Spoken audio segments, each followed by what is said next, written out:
Well, welcome. We've been talking about outreach, and when we're reaching out, what's the message that we have? And I suggest to you at this season of the year, as we remember Easter, which of course is the same historical time of year that the Passover occurs, at which the events that Easter talks about occur. But what I want us to do is think a little bit more about the message that we're sharing. Because I think in our society, people are raising some pretty interesting questions that we need to address. Now, you've all heard the expression, if it sounds too good to be true, it probably is, right? Well, how does that apply to the Easter story? Doesn't it, to some degree, sound too good to be true? I mean, God sent his Son to become fully human, to die for us on the cross. God raised him from the dead. Are these like common events that occur in normal human life and discourse? And then he offers us eternal life. Almost sounds too good to be true. And that's why a lot of people in our day and age are skeptical. It's like, well, I don't know whether I can believe all that. That sounds maybe like a fairy tale to me. And so, here's my thought for today. Some think the gospel is Christian mythology, created to appeal to the superstitions of unscientific people.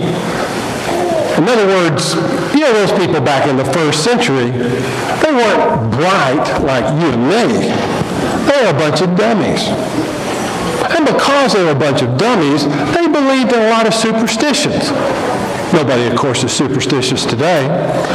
But they were back then. And, of course, this was a pre-critical, unscientific age. And so, you know, they believed all kinds of things that we know in our great wisdom are not true. And so that's true, they suggest, about the Easter story. It's thought to appeal to our emotions with a sympathetic sufferer. I mean, there's Jesus suffering all of this indignity. They scourge him, they beat him, they nail him to a cross, they torture him to death. And so, at least today in our movies and everything that's contemporary in our society, if you have somebody suffering in that kind of way, everybody feels a great deal of sympathy for people that go through that. And so, in thinking in terms of our day and age, we think, well, you know, that's a very appealing figure. And so that must have been why they created that part of the story. And of course, he overcomes the biggest of all human obstacles. Is there anything greater than death? When people die, they don't come back 3 days later. That's just a story, but that's not what we experience, is it? Know anybody else that came back in 3 days? How about 5 days? 10 days? A couple of years? No. And so they simply say, you know, it's just too incredible. And more than that, you know, who wouldn't want eternal life? You know, anybody want to turn that down? Oh, you know, eternal life. I'm not into it. I'm just having a great time now when I'm dead. That's it. That's all I want. No, most people say eternal life. Wow! So you get this big bidding at the end. So, see, it just appealed to people's needs. That's what people wanted to believe. And so, that's why the story was made up to go that way. There's only one problem with that. It kind of makes sense in the world that you and I live in. But Jesus didn't die last year in Milwaukee. He died nearly 2,000 years ago in the Middle East. And the way they looked at things is not the way we look at things.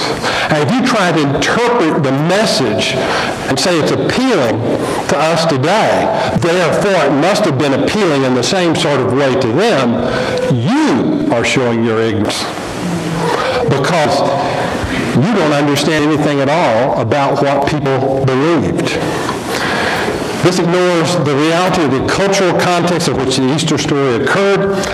We know what the first century Greco-Roman society believed. We've got countless books. They've compiled them together.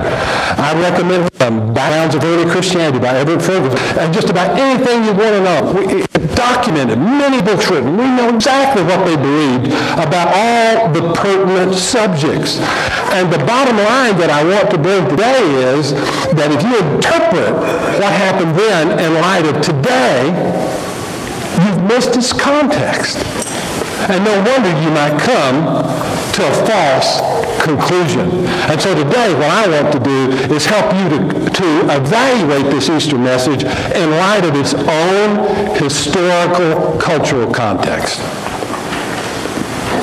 So first, how did the first century culture view crucifixion? Well, we can get a hint from one passage, 1 Corinthians chapter 1, verse 22 through 23. Paul writes about 50 A.D., 20 years after the events, Jews demand miraculous signs, and Greeks look for wisdom. That pretty well covers the ancient world. The Jews and the Gentiles are Greeks. But I, Paul says, preach Christ crucified, which everybody wants to believe in and everybody's really gung-ho about. Uh-oh, I didn't read that right, did I? A stumbling block to Jews. Now, is that a good thing? You know, you stumbling all the time. Is that a good thing? No, the message of the cross is a stumbling block. And to Gentiles, it's just outright foolishness. It's idiocy. Well, that sounds pretty appealing. Let's come up with a message that some big group are going to stumble over because they just have difficulty accepting that. And the other group thinks it's foolishness. Now, that's the truth about the attitudes of the first century Greco-Roman world. Let's go into a little detail.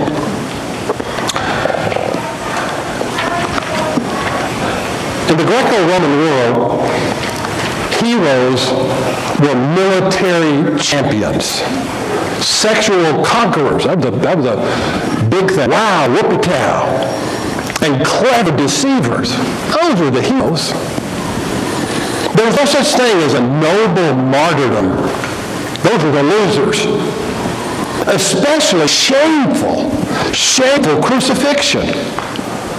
I mean, we look at crucifixion in an admirable way. You go into many churches and they've got this picture of Jesus up hanging from the cross and people look and admire the great sacrifice. No one would view it that way initially from their own cultural background in the first century world. You see, their culture not like ours, but it was a shame and honor culture. If you want to study up that, you can go online for that, all about a shame and honor, because we still misinterpret people in the Middle East because most of them still live in a shame-honor culture. Now, what does that mean? Well, it basically means this, that everything is about retaining my honor, my respect. I want everybody to respect me. Therefore, don't say anything to me that might suggest disrespect. And the worst possible thing is to expose yourself as weak, not able to do something, not be a strong character that's able to force your way and have your way. That's shameful. You wouldn't want anything that would expose yourself in that kind of way. What did they do when they crucified people? They took all your clothes off in a culture where people were clothed, men even, all the way down, covering their ankles most of the time, when nobody exposed themselves, exposed them completely, nail them up on a tree, and they agonizingly, in a very public place, slowly, tortuously died. You see, there is no greater dishonor or humiliation than to be crucified. It was the worst. It was illegal to do it to a Roman citizen. Because it was just so shameful, they couldn't imagine, no matter how bad you were, how criminal you were, murder, whatever, that a Roman citizen could be treated that way. It just was too disrespectful. They reserved it for, if you will, worst of the worst. If you were a fighter who opposed them, a military figure, and they conquered you, even that figure, it was considered, if he was an honorable fighter, you had to give him an honorable end. You would use execution of cutting off the head. It was quick, simple, and it was an honorable way to die. You die by the sword. But then when they had a slave revolt, they had great disrespect for slaves, so they hung them on crosses to honor them. You heard all the story of Spartacus. Well, this is why you can look this up. There's graffiti in the Roman catacombs. Has a man with a donkey's head on it who's on a cross with a person kneeling before it.